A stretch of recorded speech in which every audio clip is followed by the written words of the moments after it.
Hi అండి. ఎలా ఉన్నారు? Welcome to cook with me. మేము ఈరోజు మార్కెట్‌కి వెళ్ళినప్పుడు నిగనిగలాడే ఉసిరికాయలు కనిపించాయి. నాకైతే ఉసిరికాయ పచ్చడి అంటే చాలా ఇష్టం. అందుకని ఒక కేజీ ఉసిరికాయలు తీసుకొచ్చాము. లక్కీగా మా నానమ్మ మా ఇంటికొచ్చింది. సో, మా నాన్నమ్మకి పచ్చడి పెట్టించాలనుకుంటున్నాను. ఎందుకంటే మా నానమ్మ పచ్చళ్ళు పెట్టడంలో చాలా ఎక్స్‌పర్ట్ అండి. ఎప్పుడైనా పచ్చళ్ళు నిల్వ చేసే సీసాలు గానీ, పచ్చడి తీసే టైంలో యూజ్ చేసే గరిటెలు గానీ తడివి పెట్టకూడదండి. బాగా ఎండలో ఆరబెట్టినవే యూజ్ చేసుకోవాలి. ఉసిరికాయ ఆవకాయ ఎలా తయారు చేసుకోవాలో ఇప్పుడు చూద్దాం. దానికోసం నేను 1 కేజీ ఉసిరికాయలు తీసుకున్నాను. ఇంకా వెల్లుల్లిపాయలని ఇలా శుభ్రం చేసుకొని పెట్టుకోవాలి. ఇవి పచ్చిమిరపకాయలండి 2 స్పూన్ల వరకు సరిపోతుంది. బాగా ఎండబెట్టి మిక్సీ పట్టిన మెత్తటి ఉప్పు 1 కప్పు. ఇది ఆవపిండండి. ఆవాలను బాగా ఎండబెట్టి మిక్సీ పట్టుకోవాలి. లేదంటే ఆవపిండి బయట మార్కెట్‌లో కూడా దొరుకుతుంది. ఇది మెంతిపిండండి. మెంతులను బాగా ఎండబెట్టి, వేయించి చల్లారిన తర్వాత మిక్సీ పట్టి పొడి చేసుకోవాలి.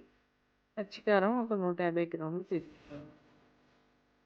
వేరుశనగ ఆయిలు ఇప్పుడు ఉసిరికాయలను బాగా కడిగేలా జాలీలో వేసుకొని నీళ్లు వాడిపోయాక ఒక క్లాత్‌లో వేసి ఆరబెట్టాలి. తడి లేకుండా బాగా ఆరబెట్టుకోవాలి. వీడియోలో చూపించిన విధంగా ఉసిరికాయలకి ఇలాగ చాక్‌తో ఘాట్లు పెట్టుకోవాలి.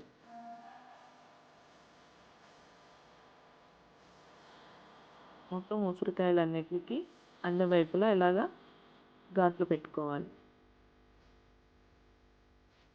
ఇప్పుడు ఒక కడాయిలో ఆయిల్ వేసి హీట్ అయ్యాక కొన్ని ఉసిరికాయలు వేసి మీడియం టు లో ఫ్లేమ్‌లో నిదానంగా వేయించుకోవాలి. అప్పుడే ఉసిరికాయలు బాగా వేగుతాయి. చూడండి ఇలాగా వేగిన తర్వాత ఈ రంగు వచ్చేంత వరకు నెమ్మదిగా వేయించుకొని తర్వాత వీటిని తీసి పక్కన పెట్టుకోవాలి. అలానే మిగిలిన ఉసిరికాయలను కూడా వేయించుకొని పక్కన పెట్టుకోవాలి. వేయించుకున్న ఉసిరికాయలు అలానే ఆయిల్ కూడా బాగా చల్లబడేంత వరకు పక్కన పెట్టుకోవాలి. ఈ ఆయిల్‌ని మనం పచ్చడి కలిపేటప్పుడు యూజ్ చేస్తాం. చూడండి మా నాన్నమ్మ రెడీగా కూర్చుంది పచ్చడి కలపడానికి. ముందుగా శుభ్రం చేసుకున్న వెల్లుల్లి ఇలానే పచ్చిమెంతులు కూడా వేసి కలుపుకోవాలి. ఇప్పుడు 1 కప్పు కారం వేసి కలుపుకోవాలి. పచ్చికారం ఒక 150 గ్రాముల వరకు పడుతుంది. ఉసిరికాయ పచ్చడికి ఆవపిండి, మెంతిపిండి, కారం అన్నీ తక్కువగా పడతాయండి. పులుపు ఎక్కువగా దిగదు కాబట్టి. ఇప్పుడు 4 స్పూన్ల మెంతిపిండి వేయాలి. వేసి బాగా కలుపుకోవాలి.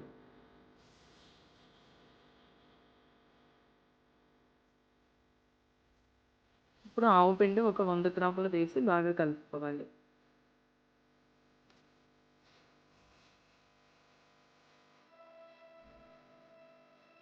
ఇప్పుడు మెత్తగా పొడి చేసి పెట్టుకున్న ఉప్పును కూడా వేసి బాగా కలుపుకోవాలి.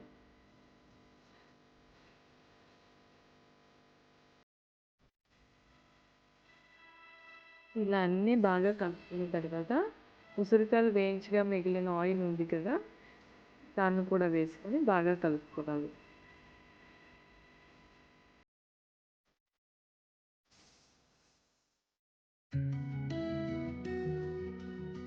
ఇలా మొత్తం ఆయిల్ వేసుకుంటూ బాగా కలుపుకొని ఇప్పుడు మనం ఏదైతే జార్‌లో వేసుకోవాలనుకుంటున్నామో ఆ సీసాలో కూడా ముందుగా ఆయిల్ వేసుకోవాలి. ఆయిల్ వేసుకున్న తర్వాత ఉసిరికాయల మిశ్రమం కూడా వేసుకొని మధ్యలో ఆయిల్ వేసుకుంటూ అలానే ఉసిరికాయల మిశ్రమం కూడా వేసుకోవాలి. మనం పచ్చడిని ఎందులో అయితే స్టోర్ చేయాలనుకుంటున్నామో ఆ సీసాలను బాగా ఎండలో ఆరబెట్టుకుంటేనే పచ్చడి పాడవకుండా ఎక్కువ రోజులు నిలవుంటుంది.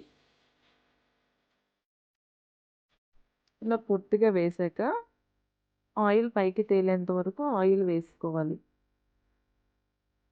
ఏ ఆవకాయ పచ్చడికైనా ఆయిల్ పైకి తేలేలా ఉంటేనే పచ్చడి పాడవకుండా బావుంటుంది. సో, ఆయిల్ అయితే తక్కువ వేయకూడదు. ఆయిల్ పైకి తేలేంత వరకు వేసుకోవాలి. ఇప్పుడు మా పచ్చడి రెడీ అయిపోయిందండి. పచ్చడి పట్టిన మూడో రోజు ఒకసారి తీసి కలుపుకొని ఉప్పు సరి చూసుకోవాలి. ఉప్పు సరిపోకపోతే ఉప్పు వేసి ఒకసారి కలుపుకోవాలి. మా పచ్చడి అయితే రెడీ అయిపోయిందండి.